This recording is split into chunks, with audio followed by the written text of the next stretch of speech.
حضرت عثمان غنی وہ عظیم ہستی ہیں کہ جنہوں نے 2 یا 3 بار پیارے آقا علیہ الصلوۃ والسلام سے جنت خریدی ہے. سبحان اللہ. نبی پاک کی زبان سے انہیں جنت کی بشارت عطا فرمائی گئی. ایسے کام کیے. ایک بار کیا ہوا، جیش اسرت. اچھا اس کو بھی ذرا سمجھیں. اسلام کی تاریخ کا ایک بڑا شاندار باب ہے. اس کو نوجوان جو بیٹھے ہیں جنہوں نے اسلامک ہسٹری کو کم پڑھا ہے، نبی پاک کی سیرت کو کم پڑھا ہے، انہیں پڑھنا چاہیے، مگر خاص طور پہ غزوہ تبوک کو ضرور پڑھیں.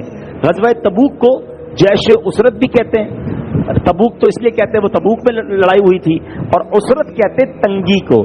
تو غزوہ تبوک جو ہے اس میں مسلمانوں کو بڑی ڈفیکلٹی تھی، کیونکہ تقریباً 30,000 مسلمانوں کا لشکر تھا، مگر اونٹ نہیں تھے، گھوڑے نہیں تھے، کھانے کو نہیں تھا، پیسے نہیں تھے، اور بڑا طویل سفر تھا.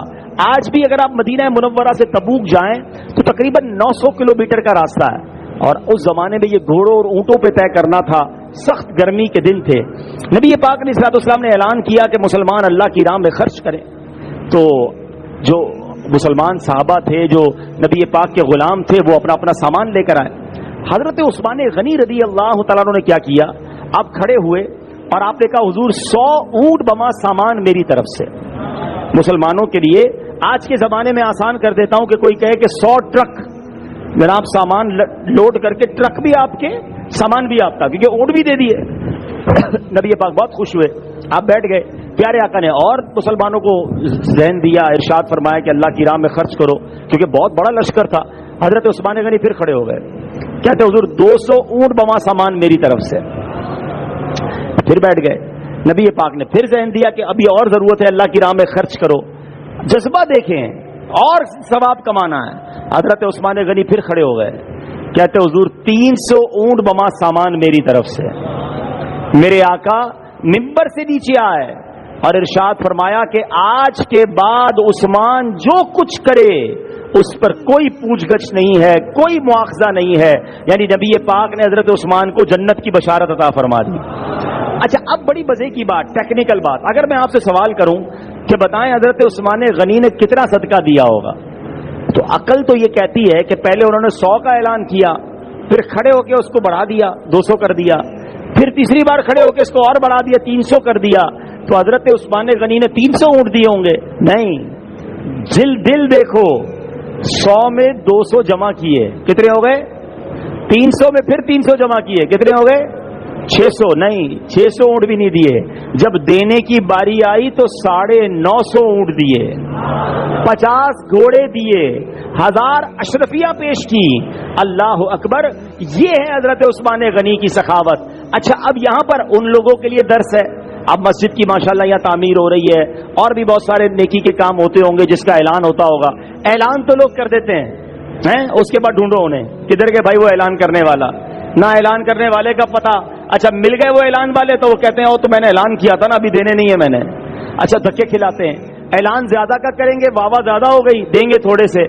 خود سوچیں کہ حضرت عثمان غنی نے اعلان تھوڑا کیا اور اللہ کی راہ میں زیادہ پیش کیا. اور ہمیشہ یاد رکھیں کہ اللہ کی راہ میں حضرت عثمان غنی نے یہ ایک بار نہیں کئی بار ایسا خرچ کیا کہ آج بھی عقل حیران ہو جاتی ہے. لیکن اس خرچ سے آپ کا مال کم نہیں ہوا، اللہ اس میں اور برکت ڈال دیتا، اللہ اس میں اور عروج عطا فرماتا ہے. کہ جب بھی اللہ کی راہ میں خرچ کرو نا، یہ ذہن بنا لو کہ میں اپنے ہی اکاؤنٹ میں جمع کروا رہا ہوں. کبھی کسی بندے کو افسردہ دیکھا ہے آپ نے؟ یار بہت افسوس ہوا، کیا ہوا؟ وہ جیب میں 25,000 تھے، آتے آتے بینک میں اپنے اکاؤنٹ میں جمع کرا دیے. تو آپ کہیں گے اس میں افسوس کی کیا بات ہے بھائی، تیرے ہی پیسے تھے، اپنے ہی اکاؤنٹ میں ڈلوائے، ٹینشن کس بات کی؟ جیب سے نکل کر تمہارے اکاؤنٹ میں گئے نا. تو بالکل اسی طرح جب بھی آپ اللہ کی راہ میں خرچ کر رہے ہیں، کسی غریب کی مدد کر رہے ہیں، مسجد میں تعمیر میں دے رہے ہیں، یا واٹ ایور نیکی کر رہے ہیں، یہ نہ سوچو یہ جیب سے چلے گئے، بلکہ یہ سوچو یہ میرے اکاؤنٹ میں جمع ہو گئے ہیں. دنیا میں بھی ملٹیپلائی ہو کر ملیں گے اور آخرت میں پتہ ہے کب ملیں گے. آج کل لوگ کہتے ہیں یار حالات بہت برے ہیں، انشورنس کروانی چاہیے. انشورنس کے تو خیر بہت سارے مسائل ہیں اور بہت ساری انشورنس کے علماء ناجائز اور حرام کہتے ہیں، مگر آؤ میں آج آپ کو بڑی پیاری مدنی انشورنس بتاتا ہوں. آپ کا مال کیسے سیکیور ہو جائے گا. میں نہیں کہتا، اللہ کریم ارشاد فرماتا ہے، حدیث قدسی ہے، اللہ فرماتا ہے اے ابن آدم اپنا مال میرے پاس جمع کروا دے، نہ جلے گا، نہ ڈوبے گا، نہ کم ہوگا. سبحان اللہ. یہی تو چاہیے کہ مال جلنے سے بھی بچ جائے، ڈوبنے سے بھی بچ جائے، چوری ہونے سے بھی بچ جائے. فرمائے نہ جلے گا، نہ کم ہوگا، نہ چوری ہوگا. میں تجھے اس دن لوٹاؤں گا جس دن تجھے ایک ایک نیکی کی ضرورت ہوگی. تو جتنا مال ہم اللہ کی راہ میں خرچ کرتے ہیں یہ جمع ہو رہا ہے، اور اس دن ملے گا جس دن ایک ایک نیکی کو لوگ ترس رہے ہوں گے. تو جب بھی موقع ہے نا تھوڑا بہت خرچ کرتے رہا کرو. وہ کہتے ہیں کمیٹی بی سی ڈال دو بھائی، برے وقتوں میں کام آئے گی. یہ اللہ کی راہ میں خرچ کرنا یہ بی سی ہے، یہ کمیٹی ہے جو جمع ہو. یہاں پر حضرت عثمان غنی رضی اللہ تعالیٰ عنہ کا ایک اور بڑا ہی عظیم الشان واقعہ سنا کر اپنی گفتگو کو ختم کرتا ہوں کہ ایک بار مدینہ منورہ میں قحط آ گیا، کھانے پینے کو پرابلم ہو گئی، اناج کم ہو گیا. پتہ چلا کہ حضرت عثمان غنی رضی اللہ تعالیٰ عنہ کے اس وقت 1000 اونٹ اناج سے لدے ہوئے آ گئے. اب اس کو اس طرح سمجھو کہ مارکیٹ میں پورے میں کھانا اناج نہ ہو اور کسی کے پاس 1000 ٹرک اناج آ جائے. کیسی شاندار مناپلی ہوگی، کیسا شاندار موقع ہوگا کہ جتنا نفع کمانا ہے کماؤ، شہر میں کسی کے پاس اناج ہی نہیں ہے. ایسا ہی ہوا. مدینے کے بیپاری پہنچ گئے حضرت عثمان غنی کے گھر پر کہ حضرت کھانا نہیں ہے، لوگ بھوکے ہیں، آپ کے پاس 1000 اونٹ آ گئے ہیں، آپ یہ ہمیں % پروفٹ لے لیں. آپ نے فرمایا مجھے تو اس سے زیادہ مل رہا ہے. کہ 10 پہ 13 لے لیں. آپ نے کہا مجھے اس سے بھی زیادہ مل رہا ہے. کہ 14 لے لیں، 15 لے لیں، 50% پروفٹ. کہا مجھے اس سے بھی زیادہ مل رہا ہے. مدینے کے بیپاری کہتے ہیں حضرت یہ تو بتائیں ہم سے زیادہ دے کون رہا ہے؟ سارے تو آپ کے گھر میں جتنے بیپاری ہیں وہ سارے تو ہم آپ کے سامنے کھڑے، ہم سے زیادہ کے ضرورت مندوں پر خیرات کرتا ہوں. آپ نے بیچا نہیں، وہ سارا اناج تقسیم کر دیا. اب مجھے بتاؤ، موقع تھا پیسے بنانے کا، جتنا مرضی نفع مانگتے، مگر آپ نے اللہ سے تجارت کی، آپ نے آخرت کی تجارت کی. اللہ اکبر. ایک صحابی نے نبی پاک کو خواب میں دیکھا، میرے آقا تیار ہو کے کہیں جا رہے ہیں. کہا حضور کہاں جا رہے ہیں؟ کہا عثمان غنی نے اللہ کی راہ میں 1000 اونٹ خرچ کیے ہیں، اللہ کو یہ صدقہ ایسا پسند آیا ہے کہ اللہ نے عثمان غنی کا جنتی حور سے نکاح کیا ہے، میں نکاح میں شرکت کے لیے جا رہا ہوں. یہ ایسے لوگ تھے میرے پیچھے اسلامی بھائیوں.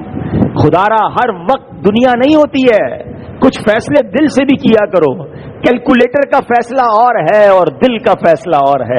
کیلکولیٹر تو یہی بتاتا ہے ارے یار اللہ کی راہ میں 5000 خرچ کر دوں گا، لاکھ روپے میرے پاس ہے، 95 رہ جائیں گے، اکاؤنٹ سے کم ہو جائیں گے.